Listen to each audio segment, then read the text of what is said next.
Mercy Me is coming to Pittsburgh, the Together Again tour with Mercy Me, Crowder, and special guest Andrew Ripp, Thursday, October 5th. Bring your family and friends to the PPG Paints Arena in Pittsburgh for Mercy Me, Crowder, and Andrew Ripp live in concert. 3 multiple award-winning artists on one stage for one night. Let your spirit soar, your heart sing, and your faith ignite. Mark your calendars for Thursday, October 5th. Get your tickets now at mercyme.org.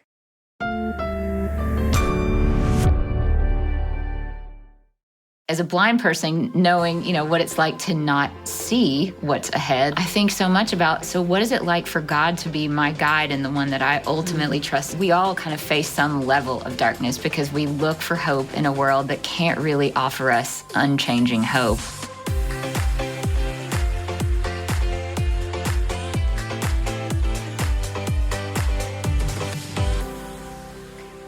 Hey everyone, and welcome to the Christy Wright Show, where faith meets personal development so you can have a bigger faith and a better life.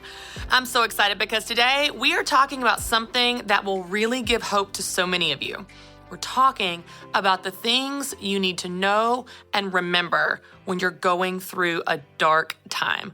None of us like seasons of difficulty or darkness, but this hopefully will encourage you and give you hope and strength to get through it. And then I get to sit down with the amazing Ginny Owens. She's a singer, songwriter, and now she's an author. And she has an incredible testimony of finding light in the darkness. And for her, it's quite literal. You'll want to see what we're talking about.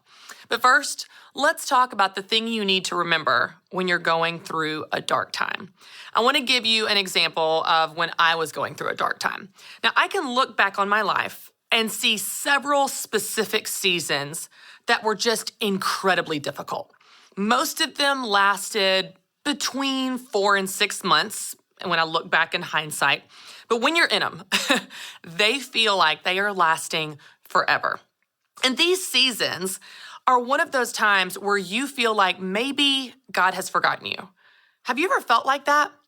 Like when you're going through a tough time, it feels like God is distant, He is silent, He is asleep at the wheel. He's maybe busy doing other things that to him are more important and he's forgotten about you. He doesn't know what you're going through. Somehow this earth has just worked against you and he doesn't even realize what's going wrong. Have you ever felt like that? Every season of darkness or wilderness season I've ever been through, that's exactly how I feel. And it's one of those things where when you're in it, y'all, the hits just keep on coming, don't they? It's like one bad thing goes wrong and it's a domino effect of so many other things going wrong. Maybe in a season of darkness for you or difficulty, you're passed over for a promotion that you absolutely deserve and have worked for and were even positioned for, and you're passed over. Or maybe worse, you lose your job. You lose your stable income. And then just when you are struggling with the reality that you've been passed over for a promotion or you've lost your job or your business is struggling, well, then the transmission goes out on your car. And then you have a fight with a family member that you love. And then, and the hits just keep on coming. I remember going through one of these seasons in 2007 specifically, and I felt God asking me to be obedient in a particular area of my life. This was before the season, by the way. This was just, I was going through life, things were normal, happy, fine, and I felt God asking me to obey in one particular thing. And it was a hard thing, but I did it. And y'all, when I followed through in obedience, I was expecting a parade in my honor. I was expecting God to send his angels to congratulate me on how obedient I was and following through on this difficult task and just a round of applause for me. That's what I was expecting. And I followed through and I took those steps of faith and I was obedient. And that was the beginning of one of the darkest seasons of my life at that time. It felt like I was being pulled down in the pit. It felt like I was being punished for obeying. And I thought, did I hear you wrong? And I know I didn't. I know that God was asking me to do that thing, and it sent me into this season of wilderness. But that wasn't the only season. It wasn't the first. It certainly hasn't been the last. There was another season in particular that is more recent. This was several years ago. And it was one of those times when I just felt regularly humiliated. In different arenas, in different settings, in different circumstances, I was being humiliated again and again. I was being wronged. I was being misunderstood. And y'all, I genuinely would search my heart. What have I done wrong, God? Have I angered you? Did I do something wrong to make you mad at me, that all these things are happening, that all these wrongs are happening, these injustices, these misunderstandings?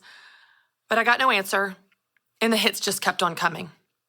I remember feeling so low and wondering where God was in this season. It was, as Oswald Chambers talks about, the valley of humiliation.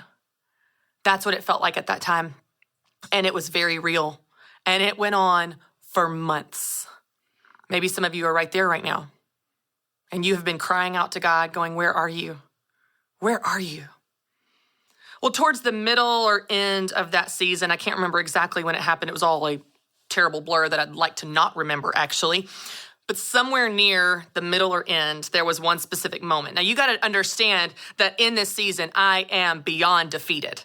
I'm exhausted. I'm defeated. I feel like I have no energy left. I have very little faith left. I'm clinging to what I have of God. I know you're good, but this doesn't feel good. God, I know you love me, but it doesn't feel like it right now because my circumstances suck. That's where I was, okay, going into this particular day. And I had to speak at an event in town. And I went up to this event and I was, when you're speaking, like you gotta put your game face on. And so I was ready and I went up, and y'all, for no reason at all, the person that introduced me at this event absolutely humiliated me, made a really hateful comment as they introduced me on stage. And I was mortified. Like I felt my face. Have you ever felt that? Where you feel the heat rising in your face? You can tell your face is visibly getting redder because you are so humiliated. And all eyes were on me. And I'm standing in this moment thinking, what do I do? All eyes were on me looking how I was going to respond. And everything in me wanted to fight. Shock. No, not a shock to any of you. I'm an Enneagram 8. I'm like, oh, game on. But honestly, I didn't have it in me. I didn't have any fight left in me. I was so defeated. I was so discouraged. And I remember walking up to the microphone and I lifted my chin just a little higher. I put my shoulders back and I forced a smile and I held back the tears and I paid a compliment to the person who had just humiliated me, and I went on with my talk. And I got through it by the grace of God. But when I got back to my car, I lost it. I just started bawling my eyes out. And I just remember crying out to God. And the thing that I said over and over and over again is, do you even see me? Do you even see me, God? Do you even see what I'm going through? Do you even see what people are doing to me? Do you even see me? And I just cried and cried and cried. Tears of exhaustion, tears of humiliation, tears of defeat. After I let myself have that moment in the car, pulled myself together, drove back to work, had to go about my day like a normal person, wiped the mascara out from under my eyes, and I went about my day to my meetings.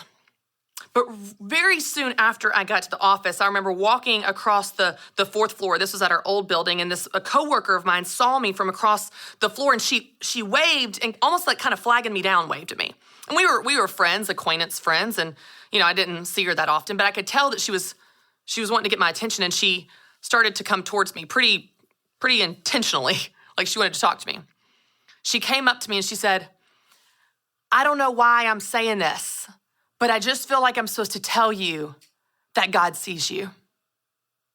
He sees you. She had no idea what she was saying at that moment, but I did. I just want you to know that if you're in a season right now of darkness or difficulty, if you are in one of those wilderness seasons where the hits just keep on coming and you feel like you have no energy left, maybe even very little faith left, I just want to say to you those words of truth that woman said to me that day, because they are true for you, they are true today, and they are true right now. God sees you. He sees you. He sees how hard you work. He sees the tears you cry. He cares about every hair on your head. He sees you. He knows what you worry about before you even worry about it. He sees what you pray for and knows what you pray for before you even pray for it. He sees you. And more than that, he is with you in it. Not up there, not in the clouds, not past the stars, right here, right beside you, with his arms around you, even if you can't feel it. He sees you and he is with you. I want to read you some words from scripture to remind you of this truth. This is not my idea. This is God's idea. I want to give you two examples. One is from the Old Testament. This is Psalm 139. 139:1, you have searched me, Lord, and you know me. You know when I sit and when I rise. You perceive my thoughts from afar. You discern my going out and lying down. You are familiar with all my ways. Before a word is on my tongue, you, Lord, know it completely. You hem me in behind and before, and you lay your hand upon me. And then when you jump down to verse 7, where can I go from your spirit? Where can I flee from your presence? If I go up to the heavens, you are there. If I make my bed in the depths, you are there. If I rise on the wings of the dawn, if I settle on the far side of the sea, even there, your hand will guide me. Your right hand will hold me fast. If I say, surely the darkness will hide me and the light become night around me, even the darkness will not be dark to you. For the night will shine like day, for darkness is as light to you. I want to give you another example from the New Testament that echoes those words so similarly. This is in Romans chapter 8. It says, who shall separate us from the love of Christ? Shall trouble or hardship or persecution or famine, or nakedness, or danger, or sword? No, in all these things we are more than conquerors through him who loved us. For I am convinced that neither death nor life, neither angels nor demons, neither the present nor the future, nor any powers, neither height nor depth, nor anything else in all creation will be able to separate us from the love of God that is in Christ Jesus, our Lord. Nothing can separate you from the love of God. Nothing can separate you from God himself. He sees you and he is with you. I don't know where you are today, but I want you to remember this truth. Wherever you are, God sees you and he is with you. All right, y'all, I'm so excited to sit down with my new friend, Ginny Owens, author of the book Singing in the Dark. And Ginny, you have such a cool story, but this book is the newest thing that you have worked on and it's out now. Tell us a little bit about your story and what you do.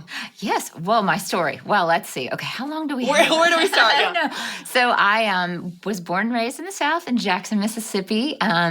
Fell in love with music as, I don't know, probably before I was born, but started playing the piano about the time I was learning to talk, so about 2 years old, and loved singing all the songs I was learning in church and at preschool. And then about the same time, I also lost my eyesight. So when I was 3, I was born with a degenerative eye condition that left me with just a little bit of sight, but enough to learn my colors and all of that. But when I was 3, I had a surgery that took the remaining sight I had away. So, but my parents were great about just saying, go do what you've always done. Go play. And so I went and climbed trees and rode my bike and lived life and just, kind of have adopted that attitude throughout life to just kind of go and do whatever. So ended up in Nashville for college at Belmont University and started making music right after that for a living. I actually was looking for a job as a music teacher and was probably the only person in town that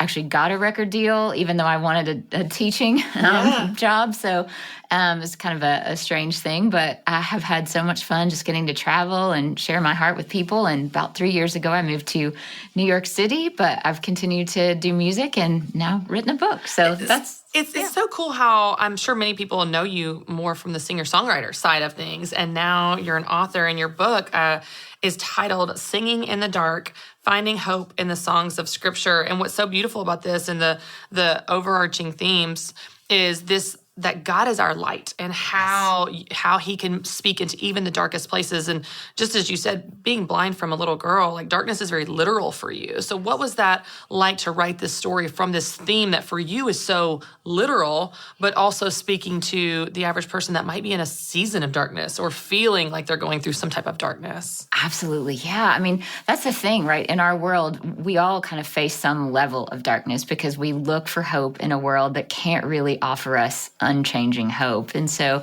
I think so much about how, even no matter what's happening, whether it's an extreme, case of we're suffering a lot, maybe we have some kind of chronic illness or, a physical challenge like what I have, or maybe we've suffered a loss, or maybe it's just the fact that, we can't sit with God the way you and I are sitting here talking. So there's a lack of clarity always in life. And so as a blind person, knowing, what it's like to not see what's ahead, literally, I think so much about, so what is it like for God to be my guide and the one that I ultimately trust in no matter what? And so how can I also then talk to other people about that? So in the book, we try to really just drill down on like, what does it mean to really trust God, to be our light, and to really be the source of our hope in a world that just can't give us that same hope. Yeah. And it's amazing too, because I feel like that your perspective, Ginny, is so contagious, whether it's through your songs or through your writing, like this hope and this light radiates through you. And I know there are people that are watching right now or maybe listening right now, and they might be feeling like, I don't know, the darkness it's not just that the darkness is so heavy or so big, but they just feel discouraged at the fact that their life has not turned out like they thought it would. Yeah. Their life has not turned out how they hoped it would. Yeah. Maybe they are, they've got a teenager that's really struggling and, struggling in school, into drugs, something really heartbreaking as a parent. Maybe it's someone that's, recently gone through a divorce. For someone that is in that spot and they're going, my life is not turning out like I thought it would. Yeah. What encouragement do you have for them? Because I know that you have walked this out even in different seasons that you talk about through your stories. But for someone that is maybe there right now going, I didn't plan on this. Yeah. I didn't see it turning out like this. Yes. Oh, that's such a good question. I think that the two things that come to mind are, and things that I think we have to write on our heart. So we got to put them somewhere where we can see them, where we can remember them. One is God is longing to walk through our darkness with us. Like he's pursuing us. He's knocking on our door, even in the midst of our darkness. He wants to walk that out with us. But also when we think about knowing, having faith and knowing Jesus, we trust that not only does God want to walk through our darkness with us, but he went through the ultimate darkness for us. I remember, as a kid, going through lots of bullying in middle school, as many kids do. But I remember just this really dreadful day of just like atrocious mean girls. And they were just doing mean things all day. And I remember coming home from school and just, being so sad and just over it. And my mom said, Ginny, you always know that Jesus is your best friend, but there are going to be some days when it feels like he's your only friend and you can trust him because you got to remember he's been through the worst darkness for you. And so because we know that, and because that is so true and in the Christian hope, we can just trust him because he has been through the ultimate pain. So anything that we tell him, he's going to understand. So I think it's kind of that idea of knowing that he longs to walk with us through the darkness, and then knowing that we can go to him and tell him everything. And it kind of, as we open up that dialogue with him, I think it begins to change kind of his light and his power in our lives. It kind of allows us to start listening to him, to kind of start refocusing our minds, and then for him to come in and do great stuff. Yeah. Even as you talked about that, I love that visual of God walking through the darkness with us. And I know a lot of times when I've gone through really difficult seasons in my life, or seasons that feel dark, seasons of unknown, seasons of heartbreak, disappointment, whatever that is. And even like some really, moments that were, I think back to even in my childhood, moments that were traumatic. Right. I remember a mentor of mine that has been a great friend of mine for years. I was talking to her at one point about one of these moments. It may have been the moment when I was a child specifically that was traumatic or something else. And she said to me, so similar to what you're saying, Ginny, she said, when you picture that scene of what happened, where do you see God? Yeah. And in those moments, I always think he's so far away. I think he's in the clouds. He's forgotten me. He's busy. He's curing cancer. He doesn't know that that's happening. And she's going, he was right there. Yeah. And that sometimes is painful to think about, that God could be right beside you in your heartbreak, right beside you in your darkness. But in a way, it's also comforting that you're not alone in that. Yeah.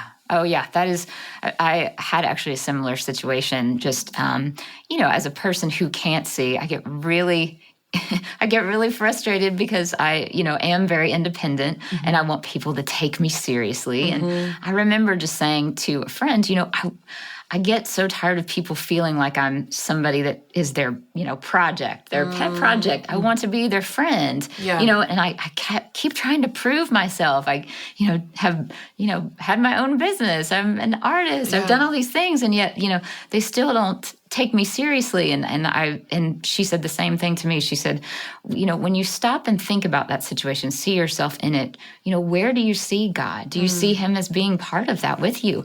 And, one of the stories I come back to a lot is a story that we find in John about Mary and Martha and Lazarus.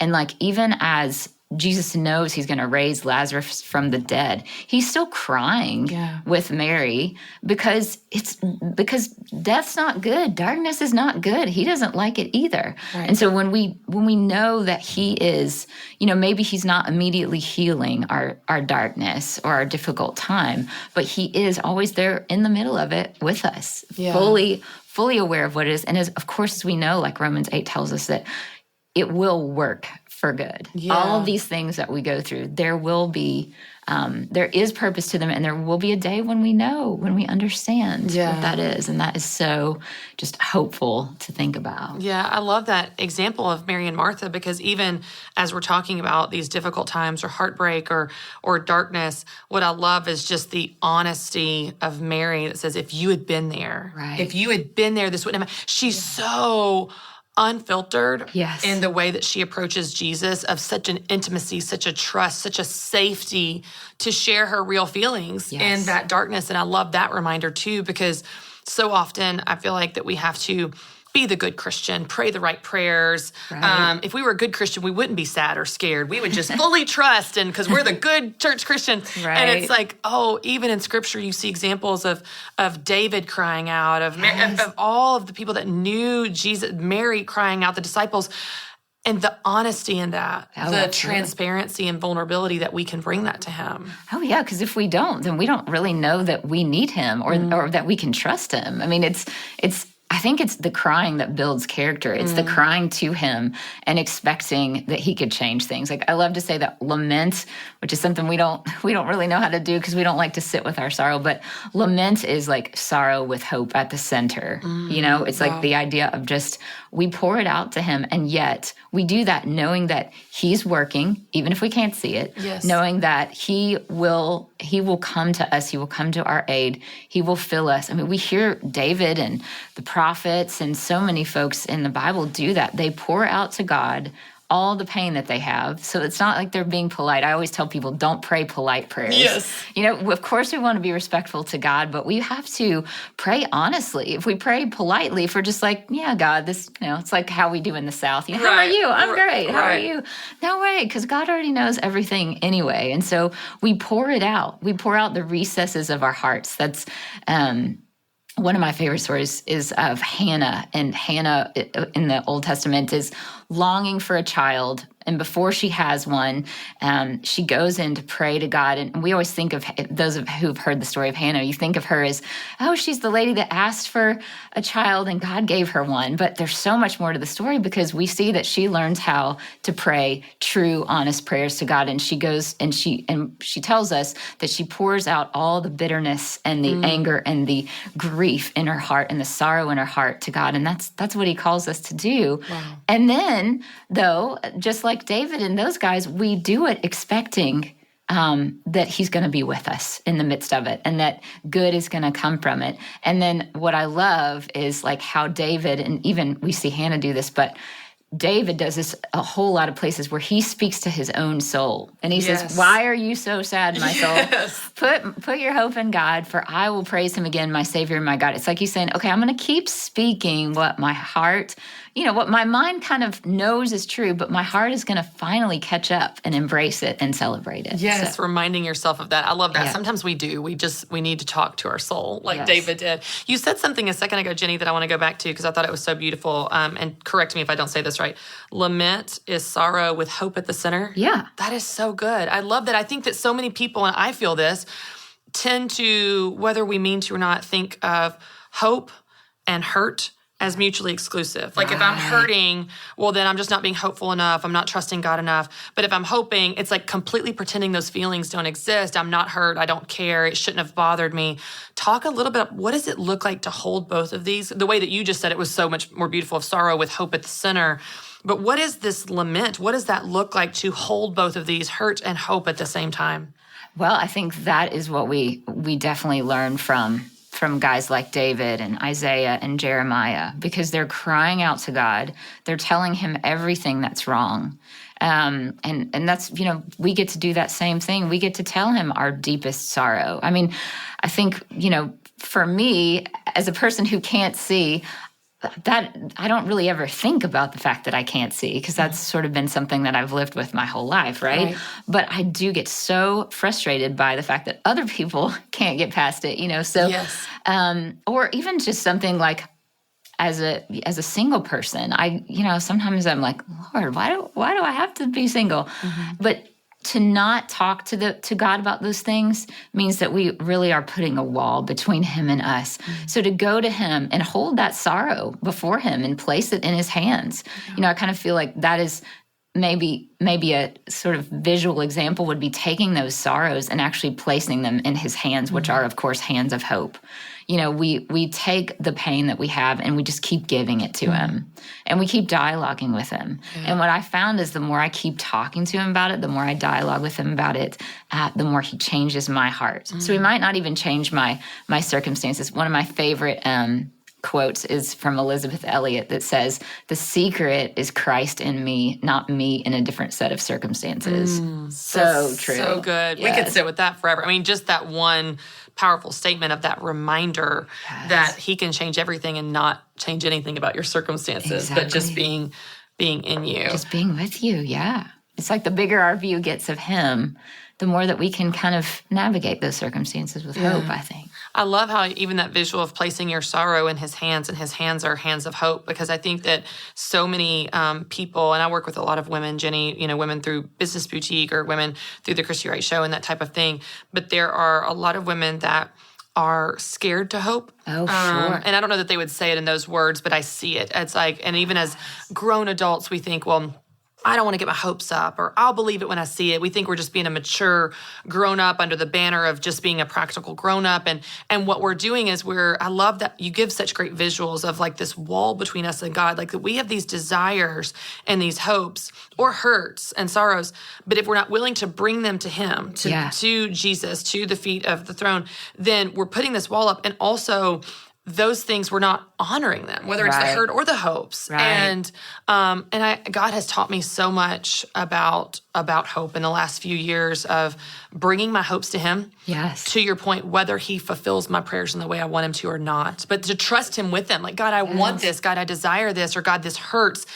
Even if he doesn't change the circumstance, to know that there is something powerful happening when we take our hopes, our hurts, and bring them to him. And so I just love that visual that you gave us of the wall. We don't we don't want that wall. We don't want anything. No. And we want power. Like you're saying, we don't want the wall, and we want more. We want his power, his victory to be unleashed in our lives. And he wants that too. Yeah. And I do think, in our world where people kind of say, well, God, it's impractical to believe in God. God is like it's in your feelings, like it's your personal, private matter. But no way, God is so much bigger than that, And I think that's where we have to just say, the more we take all of those things to him, the bigger he can become in our lives and everything that's going on with us. I love that. And I love, he so often for me, when I take those things to him, he breaks out of the boxes I put him in. I didn't even know I put him in a box. Yes. And then he just busts out of that box. I'm like, okay, well, I'll put you in a little bit bigger box. I see that you're bigger than I thought you were. And then he just breaks out of that box. But it's through this, bringing that to him, that happens. Ginny, you moved to New York. You mentioned this a minute ago. Oh, yes. Okay, Ginny, I'm scared to move to New York. And I can see. Can you please tell me, I want to talk a little bit about courage, because you seem like such a courageous person. The New York is one example. But talk a little bit about, how does courage play into, especially in these seasons of darkness, because darkness by nature is scary. Darkness by nature it's unknown. We can't see. We don't know where we're going, and it's uncertain. We feel insecure. All these things that kind of are wrapped into this word of darkness. And whether it's a season of darkness, or in your case, literal darkness, how do you find courage, choose courage, be courageous when you're going through some type of darkness, whether it's New York City or something, it's something else where you're trying to navigate and be brave when you don't feel brave. You really just feel scared. Oh, yeah. Well, part of it is you act brave. Yeah. you act what you want to be. I think for me, it's taking it one step at a time. So I can be courageous as long as I just do the next thing that is in front of me. And then also there's a lot of prayer. I mean, I really am about praying even the simplest prayers, because I think the more I've prayed over the course of my life, the more childlike I've become about it. So if I'm trying to find something new, I'm like, okay, Lord, help me to cross the street without dying, or whatever. Totally. Help me to find this building that I'm looking. Help me to find the right entrance to the grocery store. And it's funny. So often, he'll send some random person. New Yorkers love to, they love to know stuff. Let me show you how I know it all. Exactly. And I love that. So I get to have some great chats along the streets of New York. But there are times when I'm just, when it is hard, and I want to try always to invite God into that difficulty and just say, hey, will you help me? Or, okay, you see that I'm here. Thank you that you see it. And I know you're teaching me, and I'm going to learn from this situation. Yeah. So just build my courage, build my strength. But it's a lot about just taking the very next step and inviting him into those next steps, I think. I love that. I love that reminder, even like we talked about when we started, of him being with us in the darkness. I don't know why this came to mind, Ginny. This is such a silly example, but I remember when I was little, my dad took me to Disney World, and there was a couple of the rides that were scary. Not like roller coasters, but they would go into a dark building, and then there's characters or whatever. And as a little girl, when I was, 6 or 7 or something, I was scared. But I remember thinking, I'm okay because my dad's with me. Oh, I remember that safety, that it didn't matter what kind of crazy characters were popping out in this dark building or what. It wasn't like a haunted house. It was just, as a child, it was a scary ride. And but I remember thinking but I'm okay because I'm with him. I'm okay because I'm with him. And it's that just came to mind as you talked about this, of us remembering, even in our dark seasons, even when we're scared, we are okay because our God is with us. Absolutely. We are never apart from him. He's always with us. And that, I love that, again, that visual and that reminder that you give us. Ginny, this has been so hopeful and hope-filled for me, and I know for everyone watching. And people are probably wondering, where can they get your new book, Singing in the Dark?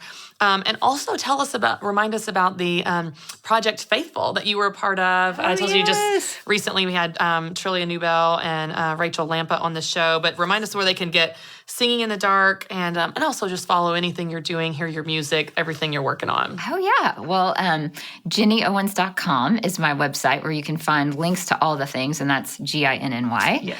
And let's see, you can find the book anywhere that books are sold. So that should be pretty easy to do.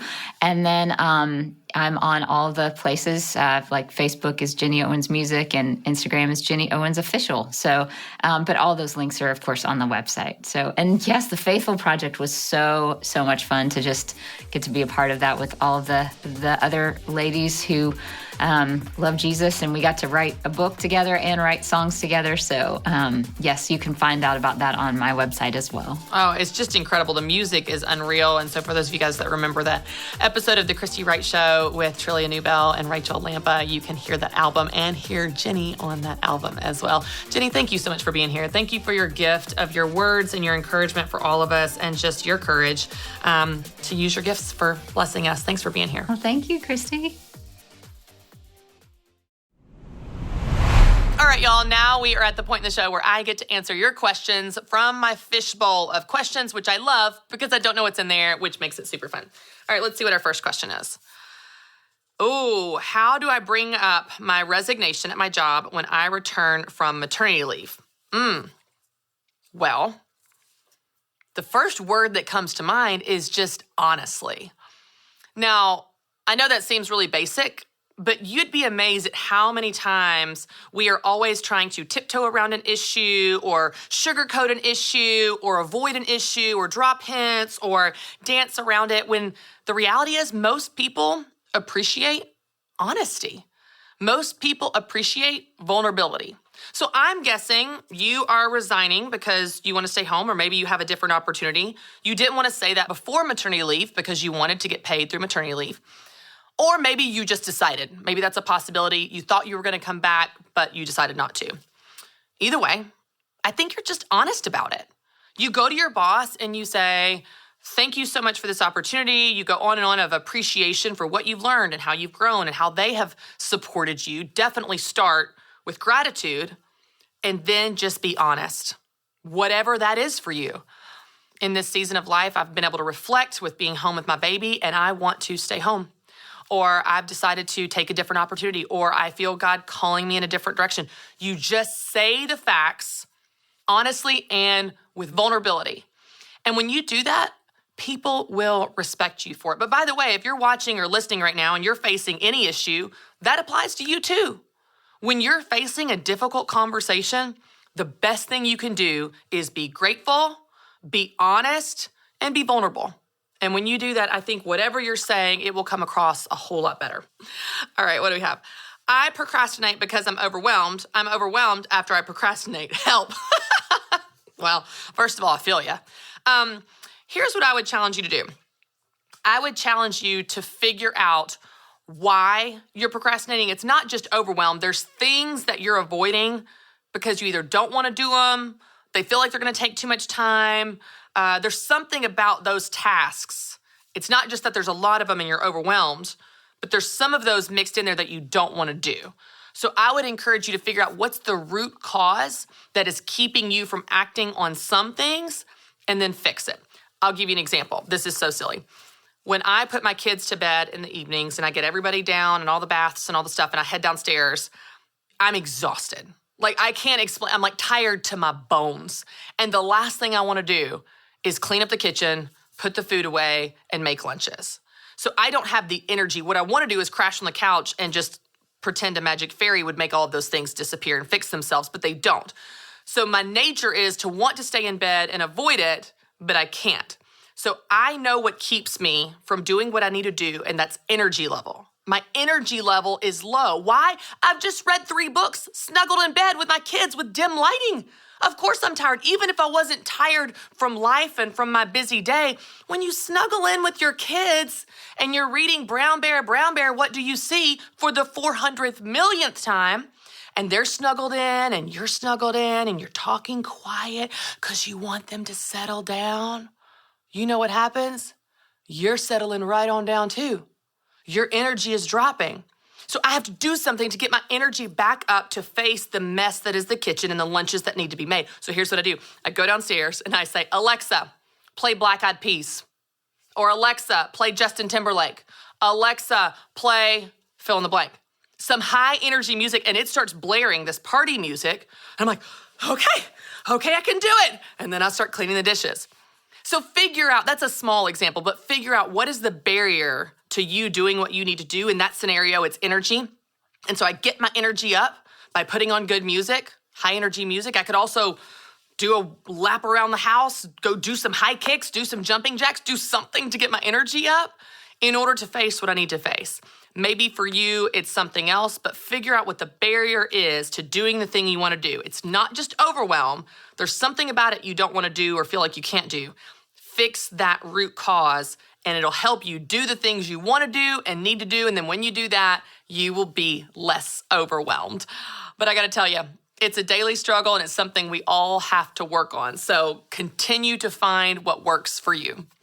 Great question. All right, you guys, thanks so much for joining me as always. And you can tune in next week for another new episode of The Christy Wright Show. And for more encouragement on becoming the person you want to be, you can visit ChristyWright.com. Mercy Me is coming to Pittsburgh, the Together Again tour with Mercy Me, Crowder, and special guest Andrew Rip, Thursday, October 5th. Bring your family and friends to the PPG Paints Arena in Pittsburgh for Mercy Me, Crowder, and Andrew Rip live in concert. 3 multiple award-winning artists on one stage for one night. Let your spirit soar, your heart sing, and your faith ignite. Mark your calendars for Thursday, October 5th. Get your tickets now at mercyme.org.